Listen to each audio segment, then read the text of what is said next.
반갑습니다. 오늘 함께 나눌 내용은 평등에 대해서 함께 나눠보도록 할게요. 평등이 어떻게 우리에게 왔는가, 이런 면에서 얘기를 좀 해보고 싶습니다. 우리 조선의 예전 과거에 백정이라는 계급이 있었어요. 가보개혁 쯤에 그때 신분제 폐지가 있었음에도 불구하고 백정이라는 이 계급은 전혀 폐지가 되지 않고 여전히 그 백정들은 갓을 쓰지 못하는 그런 신분으로 남아 있었습니다. 그런데 과거에 이제 백정 박가, 그러니까 박씨죠. 백정 박가라는 사람이 있었는데 그 사람이 나중에 이 백정에 대한 그 제도, 이 계급이 완전히 폐지가 된 이후에 이런 이야기를 많은 사람들 앞에서 연설을 한 적이 있습니다. 어떤 이야기냐면 이렇게 외쳤어요. 여러분, 이집트에 노예 생활을 한 이스라엘 백성들도 우리만큼 힘들었겠습니까? 하지만 그들을 구원하고 해방시키신 분은 전능하신 하나님, 우리 구주이십니다. 이 같은 하나님이 우리도 해방시켜 주셨습니다. 우리 하나님 한 분 외에 한 푼어치의 도움을 받을 곳이 이 세상엔 없습니다. 그 얘기를 하자 수백 명의 그 백정들이 다 같이 옳다고 외치던 그런 장면이 우리 조선 역사를 살펴보면 있습니다. 그가 그렇게 말한 데는 우리 조선에 들어왔던 17번째 선교사였던 사무엘 포멘 무어 선교사 때문인데요. 그 선교사님은 조선 백정들의 아버지로 불렸던 사람입니다. 사무엘 무어가 그 본국의 선교부에 보낸 편지에 의하면 이런 이야기가 기록이 되어 있어요. 사무엘 무어가 이제 교회를 세우고 성도들을 이렇게 전도를 했는데 이렇게 기록을 합니다. 지난주에 4명이 세례를 받았고 교인 수가 20명이 되었습니다. 어제도 1명이 새로 등록했습니다. 최근에 등록한 사람 중에 박씨라는 백정이 있습니다. 아시다시피 백정은 한국 사회에서 가장 낮은 계급이고 심지어 거지들보다 낮은 신분입니다. 이렇게 기록을 해서 편지를 보냈습니다. 그때 당시에는 백정은 갓을 쓰지 못했고 백정은 결혼할 때 가마도 탈 수 없었다고 합니다. 그 당시 백정은 나이가 70이고 또 80이 되어도 12살짜리, 13살짜리 양반이 지나가면 길을 비켜주고 또 머리를 숙여야 했었다고 해요. 백정이 자기들 스스로를 일컫는 말이 여견지신이라는 표현을 썼다고 그러는데 같을 여자의 개견자입니다. 개와 같은 몸이다, 이런 뜻이지요.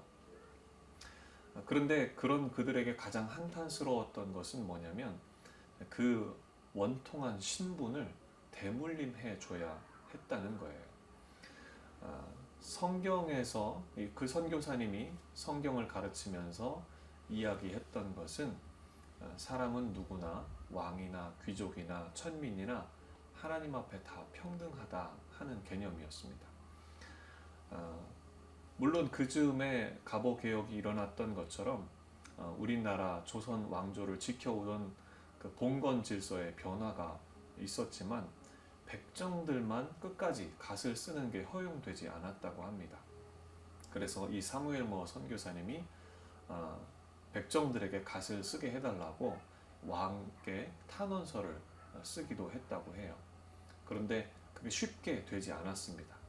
여러 번 탄원하고 민원을 넣고 그렇게 한 이후에 드디어 1896년 2월에 백정들의 소원이 이루어지는 날이 되어서 모든 계급에 대한 의상 제한을 철폐한다. 백정들도 갓과 망건을 자유롭게 쓸 수 있도록 그렇게 허가가 되었습니다. 우리나라의 최초 영문 잡지였던 코리언 리포지터리에는 조선의 백정들이 갓을 쓸 수 있도록 왕의 허락을 받았을 때 그때의 기쁨이란 아브라함 링컨 대통령의 노예 해방 선언을 들은 흑인들의 기쁨보다 더 커 보였다. 이렇게 기록을 하고 있어요. 나중에 이 백정이었던 박씨 이름을 갖게 되거든요. 박성춘이라는 이름을 갖게 되는데 고종의 친척으로 또 왕손이었던 이재형이라는 분과 함께 승동교회, 교회 한 교회에서 두 분이 다 장로로 어깨를 나란히 하는 그런 모습을 이제 보이면서 역사의 기록에 남겨 있습니다. 여러분, 인간이 범하는 실수 중에 두 가지 실수가 있다면 첫 번째는 인간을 신격화하는 것이고 두 번째는 인간을 물격화하는 것입니다. 이 두 가지 다 인간을 비인간화하는 것인데 인간을 물격화하는 것은 인간을 나와 너로 보지 않고 그것으로 물건 취급하는 것을 뜻합니다. 그러니까 우리나라에 이 백정제도 그런 신분제도가 있었다고 하는 것은 누구는 인간이고 누구는 물건으로 취급하는 그런 개념을 가지고 있었다고 하는 것이죠. 그것은 진리가 뭔지 몰라서 그리고 사람을 사랑하는 것이 어떤 것인지 몰라서 그랬다라고 볼 수 있습니다. 여러분, 헬렌 켈러를 잘 아시지요? 이분은 시각장애, 청각장애 이 두 가지 장애를 어릴 적에 이 질병에 의해서 갖게 되면서 결국에는 말도 못하게 되는 삼중 복합장애를 갖게 되는 그런 인물이었습니다. 그런데 이 설리번이라는 선생님을 만나면서 언어를 배우게 돼요. 근데 참 쉽지 않았을 거예요. 먼저는 주변 사람들의 시선이 선생님이 그렇게 가르친다고 되겠느냐 하는 시선이 있었을 것이고 그 다음에 부모님들도 역시 그것에 대한 기대가 거의 없었을 것으로 봐요. 그걸 제껴놓고라도 헬렌 켈러 자신이 그 선생님을 받아들이는데 굉장히 어려웠을 것으로 봅니다. 왜냐하면 자기 인생에 대한 이 비참함을 어떻게 풀어낼 수 없는 그리고 화를 내고 실제로 헬렌 켈러의 전기를 읽어보면 사람들에게 굉장히 공격적이었다 그래요. 그런 면에서 쉽지 않았을 텐데 훗날 이 헬렌 켈러가 뉴욕 시민들 앞에서 이렇게 연설을 하게 됩니다. 듣지도 보지도 못하는 자신에게 설리번 선생님의 손에서 나온 한마디가 자신의 마음을 움직여 어떻게 인생의 기쁨에 눈뜨게 했는지 모른다 하면서 자기가 말할 수 있게 된 것은 그의 따뜻한 마음과 손 덕분이며 그의 사랑으로 자신의 영혼과 주님 그리고 행복에 대해서 알게 되었다 이렇게 말을 했어요. 그러면서 이렇게 덧붙였습니다. 우리는 모두 혼자이지만 서로 힘을 합하면 아주 큰 일을 할 수 있는 존재입니다. 행복으로 통하는 길을 가로막은 벽을 무너뜨릴 수 있는 것은 오직 사랑밖에 없습니다. 가장 위대한 계율은 서로 사랑하라는 말씀입니다. 저는 사랑과 기쁨을 주시고 다가올 생을 약속하신 주님께 소리를 높여 감사드립니다. 이렇게 연설을 했습니다. 여러분, 성경의 신구약을 통틀어서 기록해서 붙이고 다니라고 했던 말씀이 바로 이 말씀이에요. 너는 마음을 다하고 성품을 다하고 힘을 다하여 내 하나님 여호와를 사랑하라. 그리고 또 하나 예수님께서 그런 말씀을 받아서 인용한 내용이 뭐냐면 하나님을 사랑하라는 내용과 함께 둘째 내 이웃을 내 몸과 같이 사랑하라 하는 개념입니다. 이것을 풀어서 설명한 그 계명이 바로 십계명이지요. 하나님을 사랑하라는 계명이 1에서부터 4계명까지 나오고 나머지 그 밑에 계명은 사람을 어떻게 사랑할 것인가에 대한 계명이 담겨 있습니다. 그래서 우리가 무엇보다도 하나님을 사랑하는 그 마음으로 인간을 사랑해야 된다고 하는 것인데 인간을 사랑할 때는 나를 사랑하는 것처럼 타인을 사랑하라는 개념을 이야기를 하고 있습니다. 이 굉장히 사실 우리 조선 시대 당시에는 굉장히 파격적인 그런 개념이었습니다. 계급 사회에서 나를 사랑하는 것처럼 이웃을 사랑하라.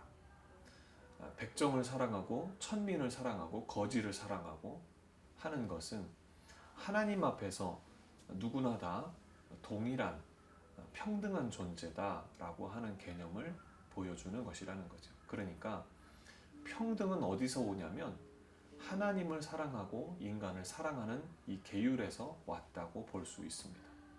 참 사랑이 아니면 우리의 평등도 있을 수 없다고 하는 얘기죠. 그래서 성경은 인간이 참 약하기 때문에, 그리고 타락한 존재이기 때문에 그냥 마음껏 살라고 내버려 두면 인간들 안에서 계급을 짓고 누구는 힘을 가지고 그 계급을 누리려고 하고, 그리고 다른 사람을 그 계급 밑에 두어서 천민처럼 부리려고 하고, 그런 죄를 짓는 인간이라고 하는 거예요. 그래서 하나님을 사랑하고 이웃을 사랑하라는 이 개념을 가르침으로 말미암아 참 평등을 이루어 가도록 우리에게 말씀을 주셨다고 하겠습니다. 여러분, 때로는 편하고 싶죠, 나 혼자. 그래서 누군가를 부리고 싶을 때 하나님의 말씀을 다시 한번 생각을 해보십시오. 하나님을 사랑하고, 그리고 그 하나님 아래 모든 사람들이 서로 나를 사랑하는 것처럼 타인을 사랑하는 마음으로 살아야 한다라고 하는 이 말씀 기억하면서 평등하게, 그리고 누구에게나 정말 참된 자유를 누릴 수 있도록 그렇게 함께 더불어 살아가는 그런 우리 모두가 되기를 간절히 바랍니다. 우리 동서대 학생들, 그런 삶을 서로 사랑하면서 그렇게 살아가는 삶이 되기를 바라면서 오늘 말씀을 마치겠습니다. 기도하겠습니다. 하나님 아버지, 감사합니다. 하나님을 사랑하는 것, 또 이웃을 내 몸처럼 사랑하는 그 말씀으로 말미암아 우리 사회가 계급 사회에서 평등한 사회로, 왕과 귀족과 천민이 다 동일하다는 그런 사회로 하는 우리 인식 전환을 할 수 있게 되었음을 살펴보았습니다.